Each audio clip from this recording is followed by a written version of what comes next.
Shalom, shalom, peuple de Dieu, vous qui nous suivez de partout, le peuple de Dieu éparpillé dans le monde entier, vous qui êtes partout, vous qui aurez la grâce de suivre cette émission, l'émission qui édifie, l'émission qui construit beaucoup de familles de vies humaines, l'émission La corne de la délivrance, votre émission que vous aimez tant.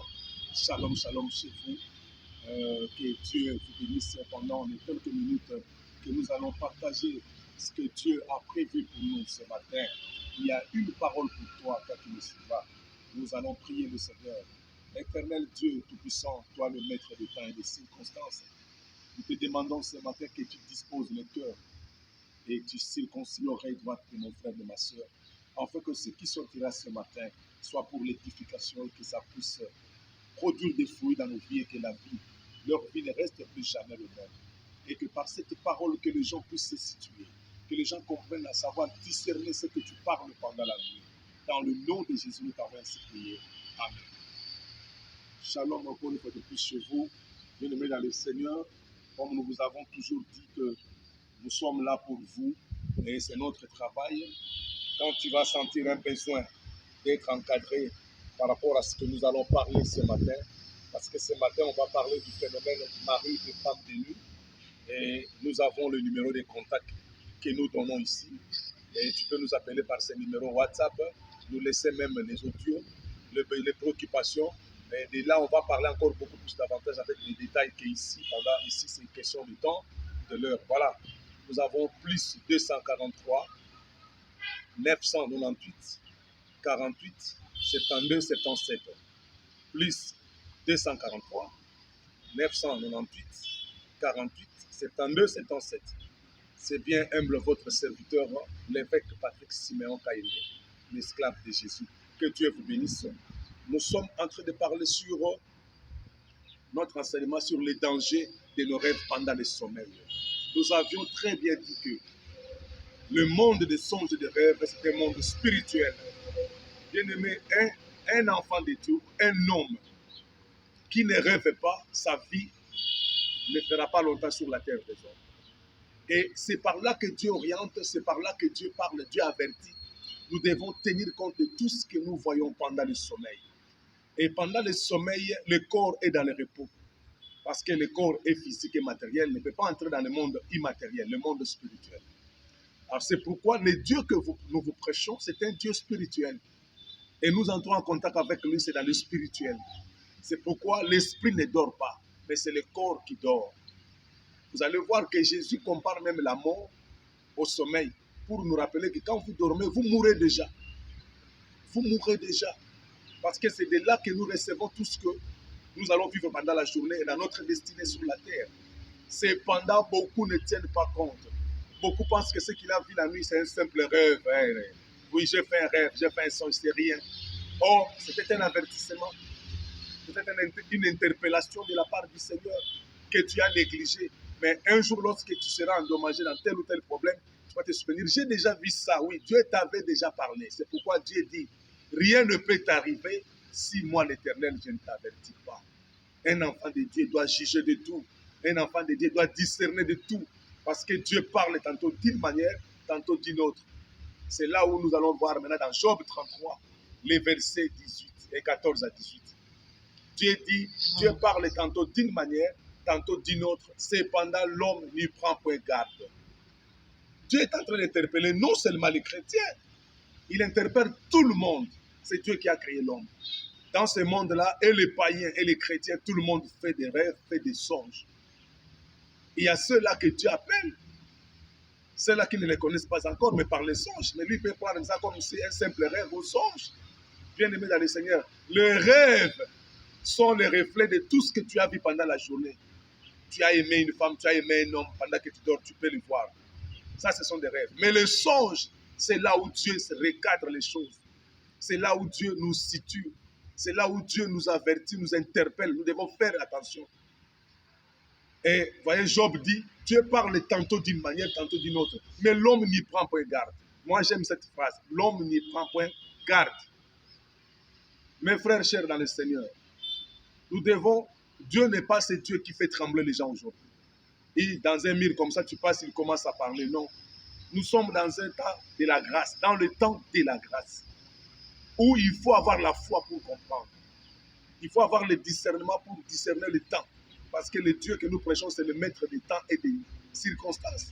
Nous devons avoir le discernement des temps et des circonstances. C'est pourquoi il parle par ce monde-là. Dans ce monde-là, nous concourons beaucoup de dangers lorsque nous ne savons pas discerner ou recevoir ce que Dieu parle la nuit, ou le diable vient interférer la nuit. Beaucoup de gens sont morts aujourd'hui parce qu'ils ont négligé ce qu'ils ont vu la nuit. Beaucoup n'ont même pas eu le temps d'aller consulter les gens qui ont la grâce d'interpréter ces songes et vous orienter. C'est pourquoi ce matin, comme on avait commencé sur ça, nous allons parler, nous entrons maintenant dans le monde du sommeil. C'est notre deuxième point. Le monde du sommeil. Le monde du sommeil, c'est un monde spirituel où tout homme doit passer.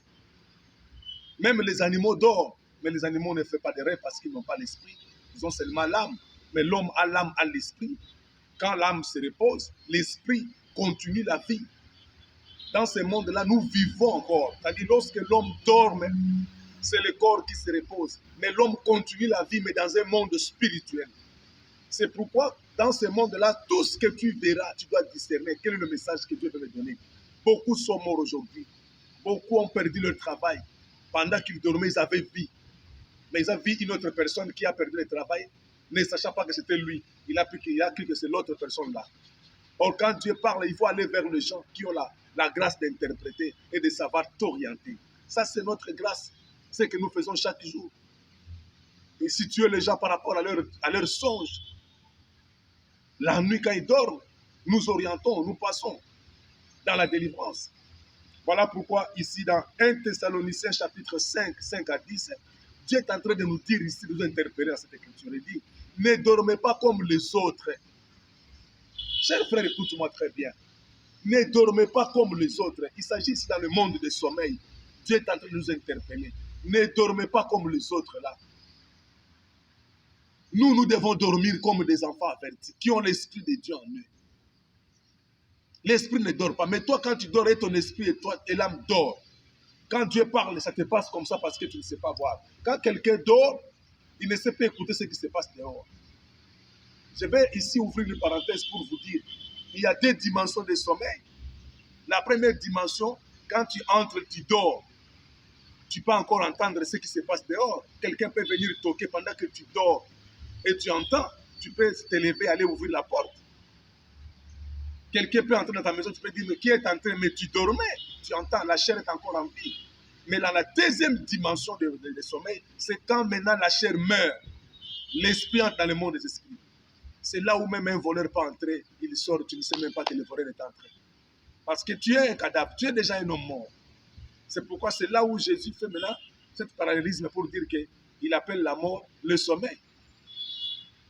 Il y a ceux même qui lorsqu'ils dorment, tu peux entrer, tu les soulèves, tu prends même l'oreiller qu'il dort, tu le jettes, tu prends un morceau de bois ou une brique, tu le mets sur la tête sans savoir parce que c'est déjà une personne qui est morte. La chair meurt. C'est l'esprit qui va maintenant dans le monde des esprits. Ça, dans ce monde-là, si on te retient là-bas, physiquement, tu meurs. C'est pourquoi vous voyez un sorcier la nuit, quand il sort, c'est la spirituelle. Lorsque le carburant termine, s'il tombe, la chair qui était restée dans la maison suit maintenant le corps spirituel là où c'était. Il tombe là où il était. C'est ça, ce monde-là.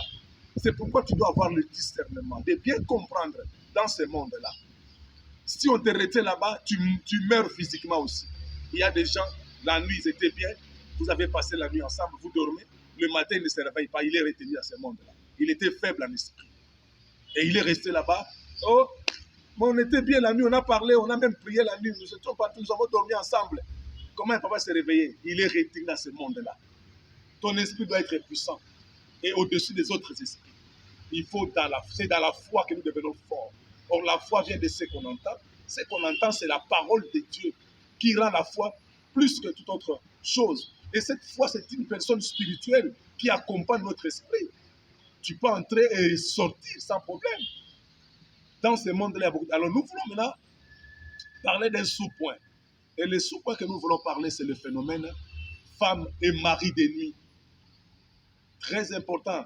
Ce phénomène est en train de déranger beaucoup de gens aujourd'hui. Ce phénomène est en train de déranger beaucoup de gens, de tous les niveaux, de tous âges. Que tu sois jeune, célibataire, marié, ce phénomène dérange tout le monde. Voilà pourquoi, par la grâce du Seigneur, on va enchaîner cet enseignement pour vous montrer des signes, pour vous situer par rapport à tout ce que vous voyez. Et dès que vous allez vous situer, si vous avez le temps de nous appeler par certaines préoccupations, appelez-nous dans ce numéro que nous avons donné au début de notre émission. Que Dieu vous bénisse. Bien-aimés, le phénomène de mari de nuit et femme de nuit a commencé quand? A commencé dans Genèse 6. Quand vous lisez du verset 1, vous descendez vers le verset 6 là-bas, vous allez voir que les fils de Dieu ont pris les femmes humaines. Le fils de Dieu là, c'est qui? Dieu n'a pas plusieurs fils. À l'époque là, c'était le temps de la loi. On rappelle, ce sont des anges qui ont emprunté des corps humains. Et en empruntant ces corps humains, ils ont commencé à aimer des femmes. Ils ont l'envie de sortir avec des femmes maintenant. Et ils sont sortis avec des femmes. C'est à partir de cela que les démons Asmodée s'est posé. Asmodée s'est venu s'installer. C'est à partir même du jour où Dieu a suspendu aux anges d'emprunter des corps humains pour venir. Voilà pourquoi aujourd'hui, l'ange ne viendra plus, mais c'est le Saint-Esprit qui est là pour te parler. Les anges ont commis des choses qui a fait que Dieu puisse arrêter, interdire aux anges d'emprunter des corps. Aujourd'hui, Dieu parle par la prophétie, par la parole, par des songes et des visions. Lui-même, il passe pour parler à ton esprit. Parce que les anges ont pris les corps humains, ils se sont accouplés avec les hommes, ils sont passés des rapports sexuels avec les hommes. Il y a eu des résultats, des enfants, des géants qui se sont nés, entre autres Goliath, et les résultats de cette histoire-là, de cette relation-là. Les démons ont pris place, les démons ont commencé à avoir envie de sortir avec les hommes et les femmes. C'est là où l'Asmodée a été largué. L'Asmodée, c'est un démon géant qui a pour rôle de détruire les lits conjugales, le mariage. Les lits conjugales ici, comme vous savez, quand Dieu parle que les lits conjugales soient exemptés de toute souillure, ce n'est pas le matelas que vous dormez, mais c'est toi qui es le lit conjugal de l'Éternel. La femme est un lit de l'homme. Et c'est pourquoi Dieu dit que le lit là soit exempté de toute souillure. C'est-à-dire qu'il ne peut pas recevoir une autre sémence que celui de son homme, de son mari. Et nous, l'Église, notre mari, c'est Christ, on ne peut pas recevoir l'autre enseignement ou l'autre sémence du diable. Nous devons recevoir que la parole qui est la sémence pour nous. Et quand tu commences à vivre la vie du monde, la vie du péché, c'est une autre sémence que tu reçois. Tu as souillé les lits conjugales. Et voilà pourquoi ici, à partir de cette union-là, où les anges et les hommes et les femmes sont sortis, l'Asmodée est venu s'installer. Le diable a largué l'Asmodée, les démons principaux, pour détruire les lits conjugales. Si l'Asmodée est dans votre couple, si l'Asmodée est dans votre vie, tu n'auras pas de fiançailles qui va aboutir à leur vie. Ton mariage aura toujours des problèmes. Un petit problème, ça va s'enflammer. Des disputes à chaque instant, des incompréhensions. L'homme était bien, la femme était bien. Quand vous êtes marié au début de votre fiançailles, vous vous comprenez facilement. Mais qu'est-ce qui a fait qu'aujourd'hui, il y a l'incompréhension? Il y a même prêt à vous divorcer. Qu'est-ce qui pousse les gens?